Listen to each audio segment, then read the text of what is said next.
Bismillahirrahmanirrahim. Cette formule, c'est la basmala. Combien de fois on la récite chaque jour ? 10 fois ? 20 fois ? C'est probablement la phrase la plus prononcée par les musulmans. On la trouve au début du Coran, au début de nos prières, au début d'un discours.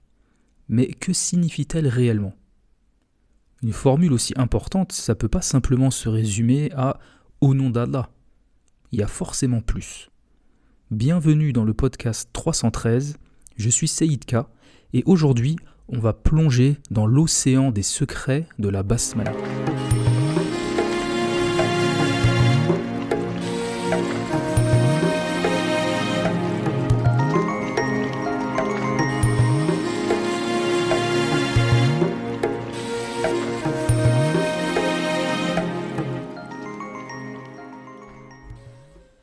Alors à la base, je voulais faire un épisode sur la sourate Al-Fatiha en général, parler de ses bienfaits, de ses mérites, de son tafsir, mais en débutant mes recherches sur la basmala, j'ai trouvé beaucoup de choses.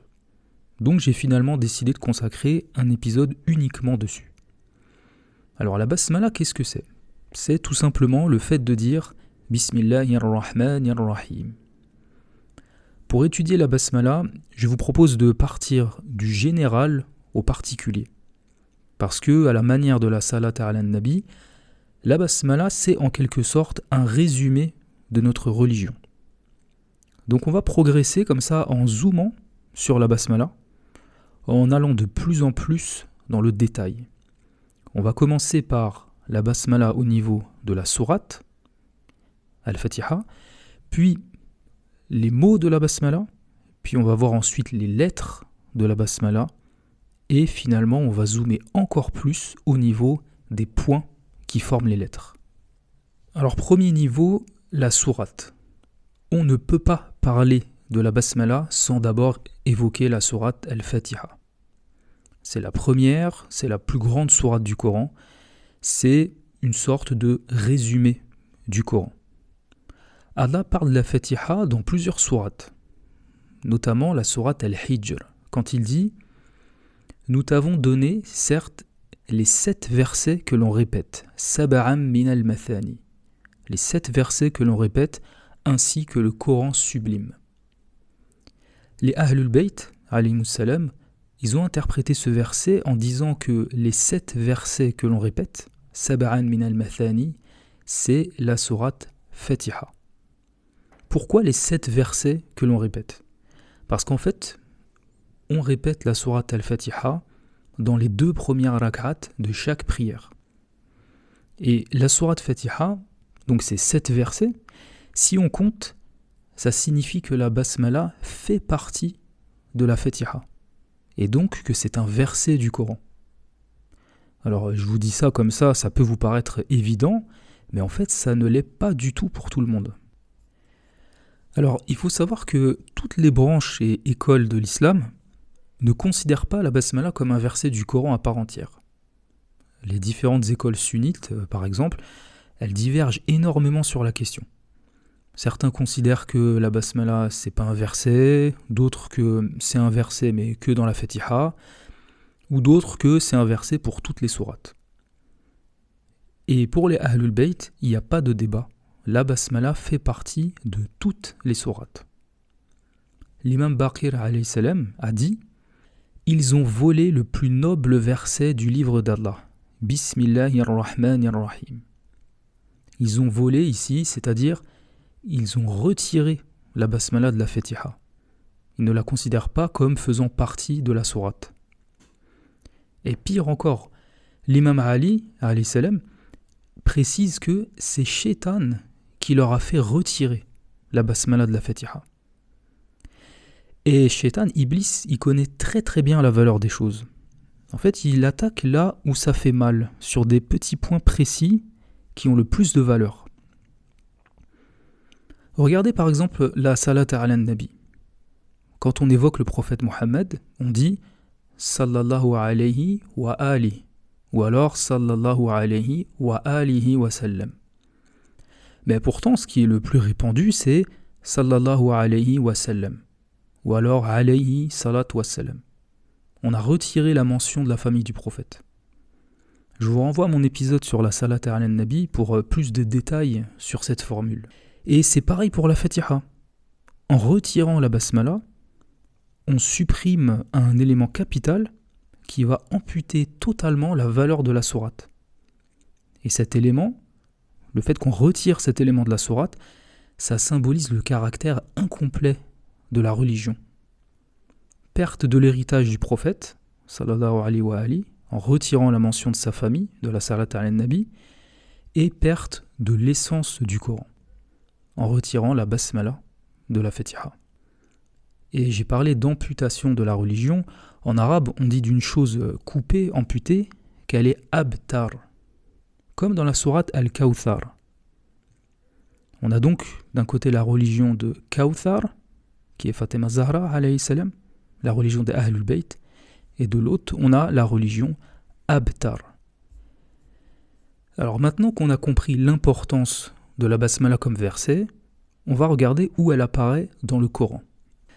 La basmala, c'est non seulement un verset de la Fatiha, comme je l'ai dit, mais aussi de chaque sourate, et c'est même le plus grand verset du Coran. Elle a été révélée à d'autres prophètes auparavant, à Adam, à Ibrahim, mais elle remontait au ciel après chaque prophète.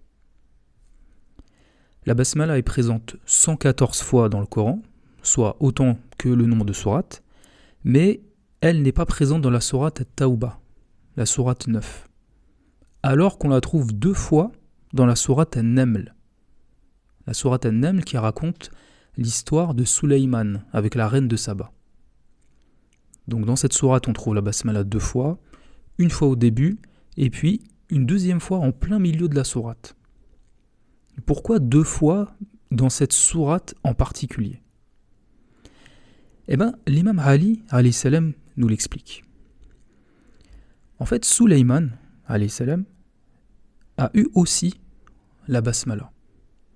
C'est pourquoi il l'a écrit dans sa lettre adressée à la reine de Saba, comme nous l'apprend le Coran. Et Suleyman y considérait la basmala comme la chose la plus précieuse qu'il avait reçue d'Allah. Il l'a considérée comme le joyau de son royaume. Et quand on sait à quel point ce royaume était immense, comme nous le décrit le Coran, ça donne une idée de la valeur de ce verset. Autre élément particulier à la basmala, elle marquait le début d'une nouvelle sourate lors de la révélation. Le prophète, sallallahu alayhi wa ali, il a reçu la révélation du Coran sur une très longue période, de plusieurs années, et quand il recevait une basmala, ça marquait la fin d'une sourate et le début d'une nouvelle. Quand le prophète récitait la basmala, il le faisait à voix haute. Alors les polythéistes de la Mecque, ils l'entendaient et ils ne supportaient pas entendre la basmala, ça les dégoûtait et ils s'en allaient. Et c'est pourquoi Allah a révélé ce verset dans la sourate Al-Isra. Et quand, dans le Coran, tu évoques ton Seigneur l'unique, il tourne le dos par répulsion. Aujourd'hui, la basmala, le plus souvent dans les prières, elle est récitée à voix basse. Le fait de la réciter à voix haute, aujourd'hui, pour les chiites, c'est comme une devise. C'est comme un slogan. C'est pour ça qu'on la récite à voix haute dans la prière et avant chaque sourate. Et c'est aussi pour ça que l'imam Askari, alayhi salam, a compté cet acte, le fait de réciter la basmala à voix haute, il l'a compté parmi les 5 signes du croyant, avec le port d'une bague à la main droite, la ziyarat al-arba'in et les autres signes. Alors maintenant, on va s'intéresser au sens de la basmala et à son lien avec les sourates du Coran. La basmala, c'est une porte d'entrée pour chaque sourate. J'ai trouvé dans plusieurs livres une idée qui est fascinante, mais que j'ai pas pu retrouver directement dans les hadiths des Ahlul Bayt. Donc je vous la partage, mais plus comme une piste de réflexion. C'est l'idée que la basmala, bien que identique dans toutes les sourates, elle prendrait un sens différent selon la sourate qu'elle introduit. Alors, comment comprendre un peu mieux cette idée ? On va prendre une image simple. Quand on dit par exemple Bismillah avant de manger, ou Bismillah en entrant chez soi, les mots sont les mêmes, mais l'intention et le contexte, ils vont donner à cette invocation un sens et une portée qui sont différents. C'est cette idée que les noms d'Allah présents dans la Basmala, donc Allah, Ar-Rahman, Ar-Rahim, ces noms, ils se déploieraient, entre guillemets, différemment selon le contenu de chaque sourate. Donc la miséricorde générale, qui est désignée par Ar-Rahman, elle va se manifester dans la Baqara à travers la guidance, à travers la législation, les versets sur les lois juridiques. Et dans une autre sourate, ce nom Ar-Rahman, il va se manifester de manière différente. Donc c'est une information assez complexe qui reste à approfondir, mais elle nous invite à méditer vraiment sur la Basmala. Si on entre maintenant dans le détail des différentes parties de la Basmala, je dirais qu'on peut la découper en 3 parties. La première partie, Bismillah, puis ensuite Ar-Rahman, puis finalement Ar-Rahim. Alors commençons par Bismillah. Qu'est-ce que ça signifie exactement, Bismillah? Ça paraît évident. Quand on le dit avant de faire quelque chose, ça signifie que on fait cette chose au nom d'Allah. C'est-à-dire que c'est une forme de représentation ou une demande de bénédiction. Bon, c'est un peu plus profond que ça. Quelqu'un a demandé un jour à l'imam Rida, alayhi salam, le sens de Bismillah. Écoutez sa réponse. Il a dit « La signification des paroles de celui qui dit Bismillah, c'est « Je me marque d'une marque d'Allah, puissant et majestueux, et cette marque, c'est la servitude, al-ubudiyya. » Quand on dit Bismillah, on se marque, entre guillemets, du sceau de la servitude. C'est-à-dire que on proclame son état de soumission envers Allah. En gros, on dit « Je suis un serviteur d'Allah ». On va déclamer son identité spirituelle.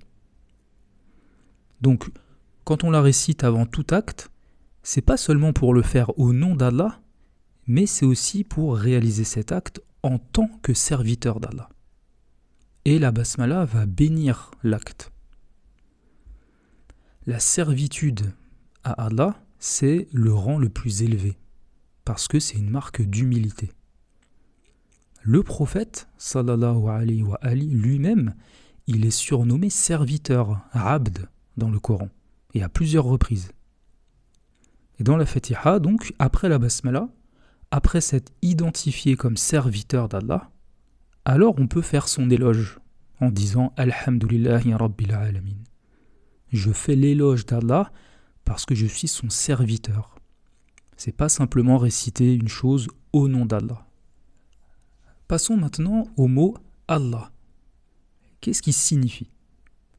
Selon les Ahlul Bayt, un de ses sens, c'est que la souveraineté de la divinité sur sa création est totale. Totale sur la plus petite des choses comme la plus grande. Rien n'échappe à l'autorité d'Allah. L'imam Askari, alayhi salam, il a expliqué aussi ce que signifie le mot Allah en disant « C'est Allah vers qui se tourne toute créature lorsque les besoins et les épreuves surviennent, quand l'espoir en tout autre que lui s'éteint et que tous les moyens auprès de quiconque d'autre que lui sont coupés. » Allah, c'est celui vers qui on se tourne quand tous les autres moyens sont épuisés. Quand on est dans une situation inextricable, quand on est dans une galère, une vraie galère. Alors on se tourne vers cette entité divine. L'imam Sadiq, alayhi salam, il a donné un exemple très parlant. Il a dit à un homme « Est-ce que tu es déjà monté sur un bateau ?» L'homme a dit oui. Puis il lui a dit « Est-ce que ton bateau s'est déjà brisé, de sorte que tu trouves aucun secours et que tu ne sais pas nager ?» L'homme a dit oui. Alors l'imam Sadiq alayhi salam lui a dit « Est-ce que ton cœur s'est accroché à quelque chose qui pourrait t'aider dans cette situation ?» L'homme a dit oui. Alors l'imam lui a dit, cette chose, c'est Allah. Allah, c'est cette force, entre guillemets, cette chose, comme le dit l'imam, puisqu'il est permis dans les hadiths de désigner Allah par chose. Allah, c'est cette chose à laquelle on s'accroche intérieurement dans les situations d'extrême difficulté. Et c'est vraiment un exemple magnifique, je trouve. Après Bismillah, on a Ar-Rahman et Ar-Rahim. Ils sont tous les deux des noms dérivés de la Rahma, la miséricorde. Mais ils sont différents dans leur signification. Ar-Rahman, qu'on traduit en français par le tout miséricordieux, c'est une sorte d'hyperbole. Ça désigne une forme intense de miséricorde. Une miséricorde qui est générale et universelle. Comme Allah le dit dans le Coran, wa rahmati wasi'at kulla shay. Ma miséricorde englobe toute chose. Sa miséricorde englobe l'ensemble des créatures. Qu'on soit croyant ou non croyant, tout le monde bénéficie de la miséricorde d'Allah. Par contre, Ar-Rahim désigne une miséricorde plus spécifique, une grâce particulière réservée aux croyants. Allah utilise ce terme dans le Coran pour qualifier le prophète, sallallahu alayhi wa ali, de compatissant et miséricordieux, Rahim, envers les croyants. Donc ce terme, il désigne une bonté particulière autre que la miséricorde générale de Rahman. La miséricorde d'Allah est différente de la miséricorde humaine. Chez nous, la miséricorde, c'est une émotion. On va ressentir de la compassion pour quelqu'un qui souffre, on va ressentir de la pitié qui nous pousse à pardonner, qui nous pousse à prendre soin. La miséricorde, pour nous, c'est une réaction affective, quelque chose qui nous arrive. Mais Allah, lui, il n'a pas d'émotion, il n'a pas de manque. Allah, il ne change pas. Alors, comment on peut comprendre sa miséricorde ? La miséricorde d'Allah, ce n'est pas un sentiment. En fait, c'est le rayonnement même de son existence. C'est comme le soleil qui éclaire, mais sans décider d'éclairer. Il éclaire parce que c'est sa nature même. Sans la miséricorde d'Allah, il n'y a rien qui existerait. Elle est la raison pour laquelle l'univers, il existe. On ne peut pas comprendre Allah directement, c'est au-delà de notre intelligence. Mais on peut observer les effets de sa miséricorde partout dans la création. Dans l'air qu'on respire, dans le lien, l'affection entre une mère et son enfant, dans l'ordre de l'univers. Et c'est par ces signes, c'est par la création d'Allah qu'on le connaît. Alors, on va maintenant zoomer dans la basmala au niveau inférieur. Après les mots, on va regarder les lettres. La basmala compte exactement 19 lettres. Dans le livre Bihar al-Anwar du Cheikh Majlisi, il est rapporté que le prophète sallallahu alayhi wa ali a dit « Celui qui veut qu'Allah le protège des gardiens de l'enfer, az-zabaniya, qu'il lise Bismillahirrahmanirrahim qui comporte 19 lettres. Allah fera de chaque lettre une protection contre un des gardiens. » Et ces 19 gardiens de l'enfer, on les retrouve dans le Coran, dans la sourate Al-Muddathir, où le verset dit « Ils sont 19 à y veiller. » Alayha tis'ata ashar. 19 à veiller sur Saqar. Saqar qui est un des 7 niveaux de l'enfer. L'enfer a 7 niveaux. Al-Jahannam, Al-Jahim, Al-Sa'ir, etc. Et Al-Saqar est le 3e.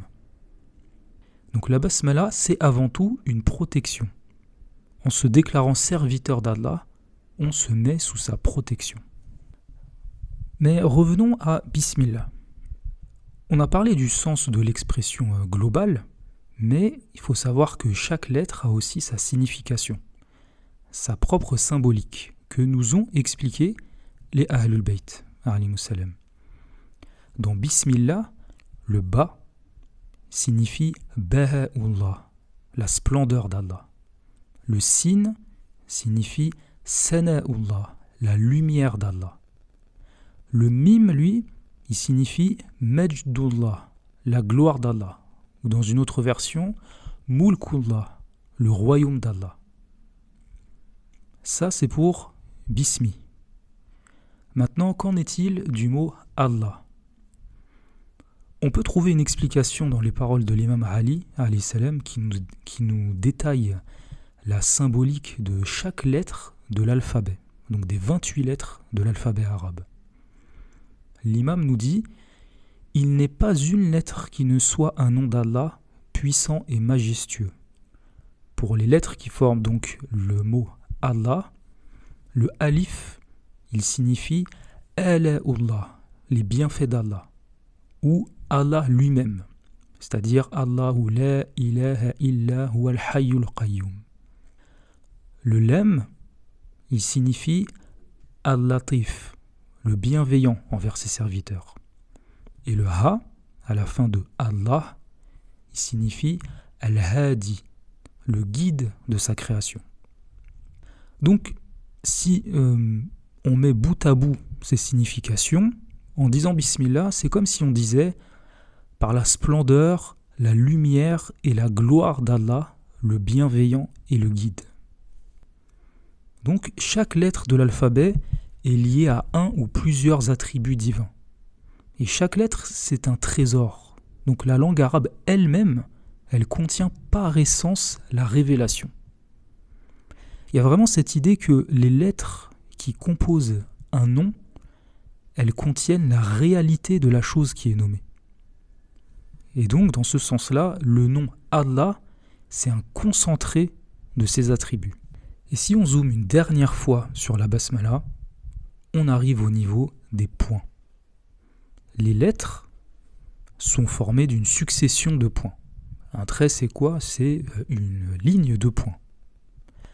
On a dit au début que tout le Coran était résumé dans la Fatiha. Le Coran lui-même, c'est un résumé de tous les livres précédents. Il y a des hadiths qui nous décrivent que telle sourate est l'équivalent de la Torah, telle sourate est l'équivalent de l'Évangile, etc.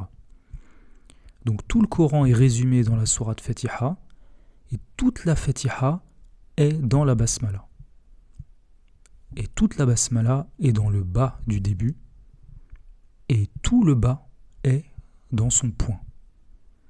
Donc le point du bas, donc de la basmala, tout au début, c'est le symbole de toutes les lettres, de tous les mots, de tous les livres, de toute la connaissance.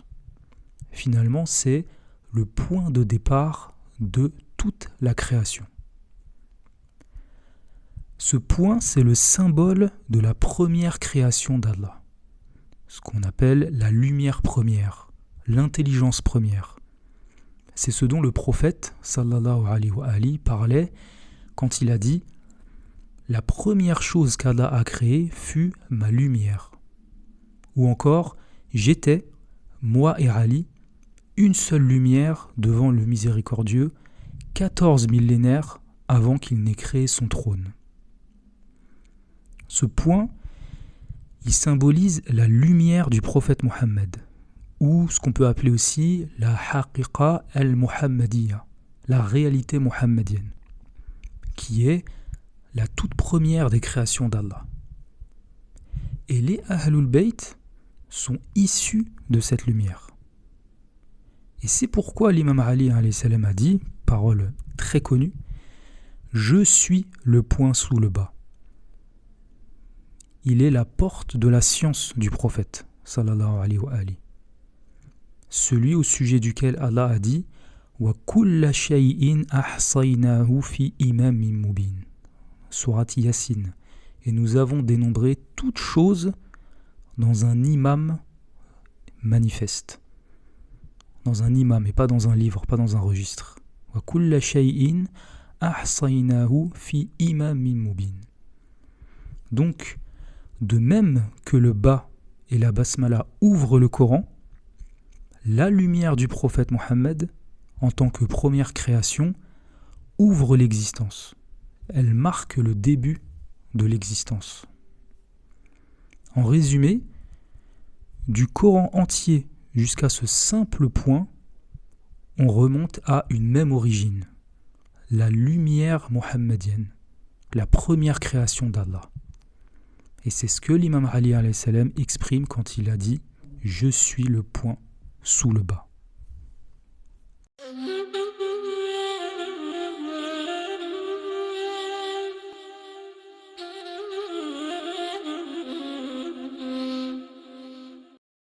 On a vu à travers cet épisode que la basmala, comme la salat ala nabi, c'est un condensé de toute la croyance. C'est un symbole des débuts de la création. D'où son importance partout dans le Coran, dans les invocations, les ziyarat, dans tous les actes de la vie du croyant. Alors c'est un sujet qui est immense. Moi je le vois vraiment comme un océan. J'ai essayé de m'immerger un petit peu dans cet océan, mais très vite, je vois que j'ai plus pied. Il y a vraiment certaines choses qui dépassent la raison, certaines choses qui peuvent être comprises que par le cœur, pas par la raison. La raison a son utilité, mais elle a aussi ses limites dans l'approche de la religion. Et ce genre de sujet, c'est aussi très propice aux spéculations philosophiques, aux avis personnels en tout genre. Moi ici, j'ai essayé du mieux possible de m'en tenir aux paroles d'Ahlul Bayt, alayhimus salam. Même si il peut m'arriver aussi d'interpréter. Et c'est pour ça que je vous demande de ne pas prendre tout ce que je dis pour acquis. Je vous encourage fortement à faire vos propres recherches pour acquérir une certitude sur vos croyances. Voilà, donc si cet épisode vous a plu, n'hésitez pas à le partager autour de vous. Je vous dis prenez soin de vous et à très bientôt, Inch'Allah, pour un nouvel épisode du podcast 313.